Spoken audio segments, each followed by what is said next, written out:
So, what do you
From our flagship affiliate, the voice of the Northern Plains, 550 Cape Fire, and affiliates Talk Radio AM 1100 The Flag Fargo and Talk Radio 1090 The Flag in the Bakken. We're broadcasting live from the historic Peacock Alley American Grill and Bar in downtown Bismarck, the National Cattlemen's Association Beef Innovator of the Year. You're about to find out what's happening in the North Dakota legislative session. Your host of the Legislature Today is Dale Wetzel, managing editor of Great Plains News and the Great Plains Examiner. If you have questions or comments or to watch the show, go to GreatPlainsNews.com. GreatPlainsNews.com. The Legislature Today is brought to you by the North Dakota Association of Oil and Gas Producing Counties, the Credit Union Association of the Dakota, the University of Mary, the North Dakota Corn, Soybean and Grain Growers Association, and the North Dakota Ethanol Council, the Northwest Landowners Association, Touchstone Energy Cooperative, North Dakota Rural Electric Cooperatives Association, and members Minn Kota Power and Great River Energy, the North Dakota chapter of Concerned Women for America, the Expressway Inn and Suites, where a good night's rest costs less, and the Peacock Alley. It's time to get started. Another hour of the Legislature Today is on the air. This is Dale Wetzel. This is the Legislature Today radio program. We're coming to you from the Peacock Alley American Bar and Grill in downtown Bismarck, North Dakota. We have with us my co-host, Mr. Gary Ameneth, who is eager to tell you about the specials this evening at the Peacock Alley American Bar and Grill. We also have Mr. Robbie Thompson, the president of the Credit Union Association of the Dakotas, and Mr. Jeff Olson, the vice president for advocacy and awareness of the organization. This hour of the Legislature Today is sponsored by the Credit Union Association of the Dakotas, and later on in our program we're going to be speaking to Mr. Paul Gentile, the executive vice president for strategic communications and engagement for the Credit Union National Association in Washington, D.C. First of all, Gary, what is particularly special about the Peacock Alley American Bar and Grill this evening? Well, you know, Dale, we've been broadcasting for 4 months here at Peacock Alley, and I would have to say they have the same specials, Monday, Tuesday, Wednesday, Thursday. Tonight's Teeny Tuesday, martinis. I would have to say, and maybe you could weigh in, I think it seems to be the most popular specials they have. Consistently, Tuesday night's been packed with half price, actually 2-for-1 martinis, and they have a great selection, and probably about 30 of them here. I'm not a martini drinker, but I have had one here this season. They are pretty to look at, most of them. They are. And so I think this is a very popular night consistently, and I assume this is something they will continue to do well beyond our Legislature Today, which, of course, this is our last week here at Peacock. So we'll be disassembling all this and taking these cameras down and moving around to whatever that's going to be after the show. All right. And before we get to our credit union guests and issues, I thought I'd mention a few things about what's going on in the Legislature today. First of all, today is day 77. Tomorrow is day 78. There are 80 days in the North Dakota Legislature. At least that is the maximum set by the North Dakota Constitution. And day 80 falls on Friday, which means that the legislature is pushing it right up to the maximum in terms of taking the amount of time that the legislators believe they need to get things done. And it very rarely does the legislature last into early May, but this is what is going to happen this year. I don't suspect that the legislature will end until late Thursday or maybe even late Friday. It's going to go right up against the deadline, and there are a number of things still to be decided. We have budget bills for the university system, for the Department of Human Services and the Department of Transportation. We have a new funding formula for the North Dakota University system, how their money is divided up amongst the campuses. We have a possible cut in oil tax rates that has been introduced as kind of a last-minute proposal. And we have, in all, we have almost 30 bills left to act upon, and 3 days to do the job. And we'll see to what extent we press up against that 80-day deadline. And by the way, the 80-day deadline actually arrives at 7 a.m. on Saturday. A legislative day begins at 7 a.m. and lasts until 7 a.m. and the following day. And so we've got 24 hours, and let's hope we don't take all of it or even most of it on Friday. Well, if that happens, Dale, you're going to have a very you're going to need a fill-in for your Saturday morning show. I suspect going on at 10 o'clock. No, you're going to pull on all night, and you'll be just fine. Huh? I'll be fine. You know, there's something about having adrenaline. I was going to say methamphetamine, but anyway, we at the legislature today, the Senate this morning defeated a $350 million income tax cut, corporate and personal. It was approximately $250 million in individual income tax cuts and $100 million in corporate income tax cuts. As is sometimes the case in the legislature, there's less to this than meets the eye because in the House, in the drawer of the majority leader, Republican Al Carlson of Fargo, we still have a Senate bill that cuts income taxes by $250 million. This is the figure that the Senate has said is acceptable to it, and so I think that we will see that emerge if it's not another bill that can be amended to cut income taxes. There will be an income tax reduction approved by this legislature. It's just a matter of how large it is and how it's apportioned. There were a couple of bills approved today dealing with human services. One of them is a child care bill that's been the subject of a lot of back and forth during the legislature. The final version raises income eligibility for child care assistance from 50% to 85% of the state's median income. It includes $1 million for grants for child care facilities and $300,000 for daycare, child care for special needs children. As it started out, this was a $15 million plus piece of legislation, so it's been trimmed down quite a bit. But child care advocates in both parties and in both houses are quite pleased tonight that this managed to squeak through the legislature. There's also a bill that was approved that creates a database for autism spectrum disorder. Why this is considered important is because, first of all, the magnitude of the autism spectrum disorder problem has to be known before effective before we know what the extent of the treatment programs need to be. Included in this bill is a voucher project for individuals who are below 200% of the federal poverty level, dealing with people with autism spectrum disorder from age 3 to under age 18. And what 200% of the federal poverty level is if you're talking about a household with 3 members, that's about $39,000. Household of 4 members, that's about $47,000. And there's money in this bill for state vouchers, for expanding Medicaid coverage for children with autism spectrum disorder, and there's also money to actually set up the autism spectrum disorder database and to hire a coordinator. We'll turn now to our the credit union portion of our program. As I mentioned earlier, the Legislature Today hour this evening is sponsored by the Credit Union Association of the Dakotas. And we have with us Mr. Paul Gentile, the Executive Vice President for Strategic Communications and Engagement for the Credit Union National Association in Washington, D.C. Welcome, Mr. Gentile. Thank you. Great to be here. First of all, sir, let's get really basic here. What's the difference between a credit union and a bank?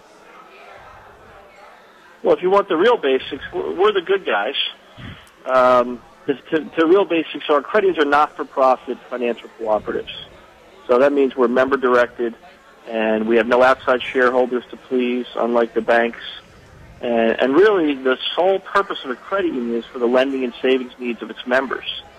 And those members benefit from better rates, lower fees, and overall better experience because of the way the credit union is structured.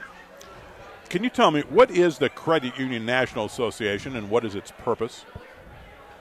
Credit Union National Association is the premier national trade association for the credit union system.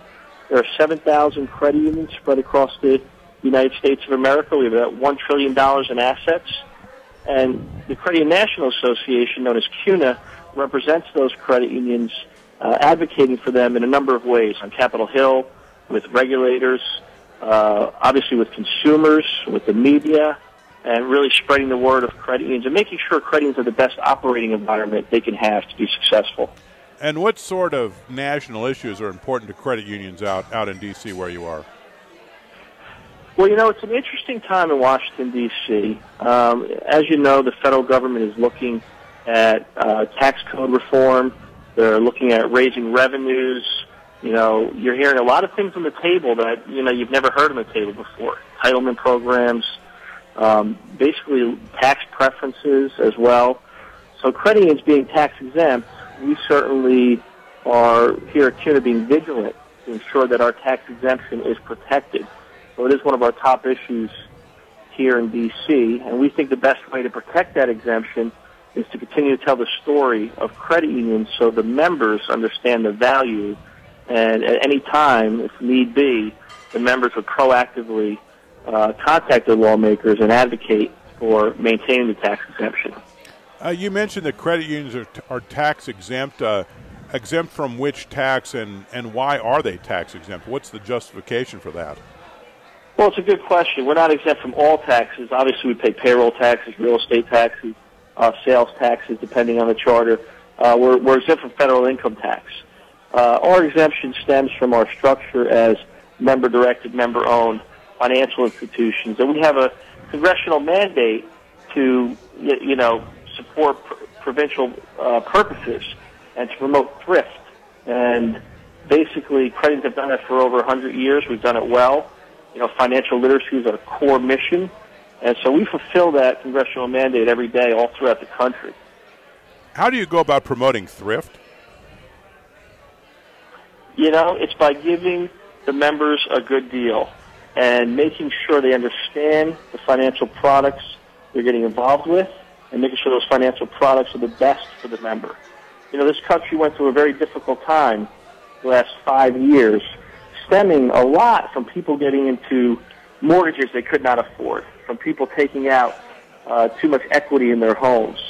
And those types of decisions have a lasting effect on somebody's ability to repay and to be a productive member of the economy. So credit unions, work to ensure that members understand what types of obligations they're getting into and really just educate them on overall financial matters. A lot of credit unions hold financial literacy sessions and ensure that members are well educated. It's a shame that financial literacy is not, mandated in our schools. So people have to get it other places. And right now, the credit union system is a great place to get it. You mentioned financial products. What sort of financial products do you offer, and are you limited in what you can offer because of your structure? Well, credit unions offer basically on the consumer side everything that you would see at a bank. We offer the mortgages, the car loans, personal loans, credit cards, deposit side, CDs, savings account, money markets, all those common products. Our only limitation, there's a few limitations, but probably the core one that's most pertinent right now, especially on Capitol Hill, is we are limited in how many business loans we can do. We call them in our industry member business loans. And currently the credit union system is limited to 12.25% of their assets. And that's a shame because credit unions do true small business lending. The average small business loan in a credit union is $217,000. Now, if you think about that, that's a loan that a lot of banks don't want to do. It's just not profitable enough. It's not large enough. But credit unions want to make those loans. Those are the true mom-and-pop loans that help this country go. So we're trying to get that limitation increased from 12.25% to 27.5%, and we've had a big congressional initiative over the last 5 years or so to do that. You mentioned a limit of 12.5% of assets on a business loan. Has there been any attempt to increase that percentage? And what is what is the logic of the percentage itself? Why is it 12.5%? Well, I can't answer the question on logic because there really is no logic. Up until 1998, credit unions did not have a cap. The cap was sort of, unfortunately, a sort of political maneuver by the banks on another piece of credit union legislation back in 1998. So there is no rhyme or reason for the cap. We have a bill that we're trying to get passed that would increase the cap to 27.5% of assets. What are your prospects for getting that approved? Well, I'd say we made great progress in the last Congress. We sort of got it all the way to the finish line. We were not successful. We have had it reintroduced in this Congress. I'd say one of the challenges we're facing is, if you look at what's going on in Congress, they're dealing with some very, very big issues. And sort of a lot of other issues are off to the side for now. And unfortunately, I think that's where we are right now. So hopefully when they work through some of these bigger issues like the spending issues and the deficit, hopefully we'll get back to the table. You know, Dale, and we're a perfect example here in New Jersey, or in North Dakota. In New Jersey, oh boy! See, stick it to Paul. Oh my goodness! Hey, we're a perfect example here in North Dakota in that a lot of our credit unions don't have a cap because they have an exemption because they were agricultural based originally.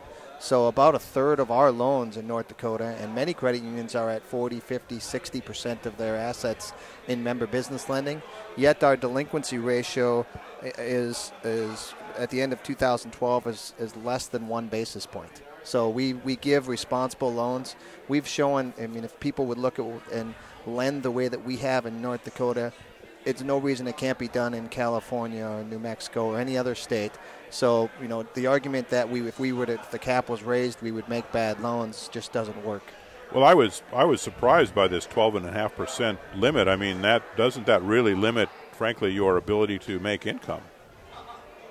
I mean, I would think. Well, it does. I mean, it's we reflect the membership, so we reflect member demand. So if members want mortgage loans, that's what we're going to provide. If they want auto loans, that's what we're going to provide. So it's just non-credit union-like to have a demand for a loan category, and we can't provide that. So it's different from credit union to credit union. But one of the biggest challenges is a lot of credit unions won't invest in hiring new staff for small business loans because they know they're going to cap out in a few years. So it sort of has a double negative effect, I think, on the economy, not only on the small business not getting a loan, but the credit union not growing and expanding its staff and its resources because of this cap. What's Mr. Thompson, what's the size of the credit union industry in North Dakota, and how does it compare to the national credit union industry? Well, I think it's pretty similar in terms of our structure in our state. We have 41 credit unions in North Dakota, making up about $2.9 billion in total assets. Yet that only makes about 6% or 7% of the total marketplace in North Dakota, which is very comparable to what it is nationally, about 6 to 7% of the total market. And what are the trends? Is the industry growing? Is it shrinking? Is it stable in terms of your share of the consumer's dollar? And what are the reasons for those trends? Well, I'll speak for North Dakota and let Paul talk about the rest of the country. But here in North Dakota, our assets are growing pretty rapidly. Still, they're not growing nearly as fast as the banking industry. Banks have added about $5.8 billion over the last 10 years, which means that and they've grown more in the last 10 years than we have in the history of credit unions, actually double that because we're at $2.9 billion. But we serve about a third of the population. So we serve a lot of the middle-income Americas of North Dakotans, people of modest means, people of small businesses, as Paul said, lots of really small businesses. So, we're growing. Our membership is growing. Our assets are growing. People are becoming more aware of the benefits of coming to credit unions, and we think we're going to continue to grow. Mr. Gentile, what is the trend nationally in terms of credit unions' market share? Well, it's interesting. 2 million people joined credit unions throughout the country last year. That's the strongest growth we've ever seen. But if you look at our numbers, 40 million people, 40% of the population is a credit union member. We have 96 million members. So we have 40% of the population, yet our market share is only 6%. So to Robbie's point, we certainly are serving middle America and people of modest means. So we are doing all that. The bankers are concerned about us because, yes, people are joining credit unions. But frankly, our market share has been quite stagnant over the last 20 years. We've hovered around 6% market share for a very, very long time. And, it's good that more people are waking up to credit unions. That's one of our core roles at CUNA. Let's tell the story of credit unions so more people join, more people start doing business with them, and we want to get that market share up. We have an internal vision that we're working on where Americans choose credit unions as their best financial partner. And as part of that, we want to see more people choose credit unions, not just to belong to them, but make them their primary financial institution. What are credit unions doing to attract customers that don't have a bank? You know, maybe they're using bank alternatives such as a prepaid debit card, or, you know, these are people that are unbanked and they may be exploring alternatives to being in a bank or being in a credit union. They're using a prepaid debit card. What are you doing to try to woo those customers? You know, easily 10% of the population is unbanked. I mean, and that's a conservative number. And you've seen that, you know, specifically in immigrant populations and cities where there's a major migration from other countries. And you know, credit unions have made efforts over the years to attract those folks, maybe taking different forms of identification, the matricular cards. It is a tough market. You know, they do rely a lot on products like international remittances. They send money back home, and credit unions have been great in offering international remittances. So that's one product we've used to sort of entice them to start, you know, getting banked and opening an account. You know, sadly, a lot of those folks that are unbanked, you know, they carry lots of cash around, and the cash is all over the place, and there's all sorts of stories of bad things happening. So we do want to penetrate that market even more. Well, I was wondering if this trend isn't somewhat exacerbated by the fact that interest rates are so low. I mean, it's almost like, I mean, there are certain risks to carrying a lot of cash, I grant you, but if you have your cash in a bank, you're not earning that much interest on it. Well, that's true. I certainly would advocate that people keep their money in a financial institution that's federally insured, as credit unions are. But you are correct. I mean, the interest rates are minuscule right now. You're certainly not making a lot of money on your deposits. But of course, it's much safer. And, you know, just for somebody who's unbanked to develop a banking relationship, it builds credit, it builds history, and as they grow in their life and have to have different financial decisions, they'll be better positioned. I guess the core question here is, where is your competition? It's from banks, I imagine, but it's also from other things, other sources. Sure, competition's all around us. I mean, I'm sure you saw recently Walmart introduced that Bluebird American Express prepaid card. Sort of operates a lot like almost like a checking account in some ways, and you know that's being sold at Walmart. So you have things like that. Insurance companies getting into the banking space. Credit card companies that you seemingly remember as credit card companies like Capital One have gotten into the banking side. So the competition is everywhere. But the great thing about credit unions is the competition doesn't have what we have, and that is our structure as not-for-profit cooperatives. That's a powerful structure for America today, and we think that's our core advantage. We've been speaking to Mr. Paul Gentile. He's the Executive Vice President for Strategic Communications and Engagement for the Credit Union National Association in Washington, D.C. We also have with us Mr. Robbie Thompson, the President and Chief Executive Officer of the Credit Union Association of the Dakotas, and Mr. Jeff Olson, the Credit Union Association of the Dakotas Vice President for Advocacy and Awareness. In a moment, we're going to be speaking to Representative Mark Owens. He's a Republican from Grand Forks and a longtime credit union member, about the advantages of credit unions. This is Dale Wetzel, and this is the Legislature Today.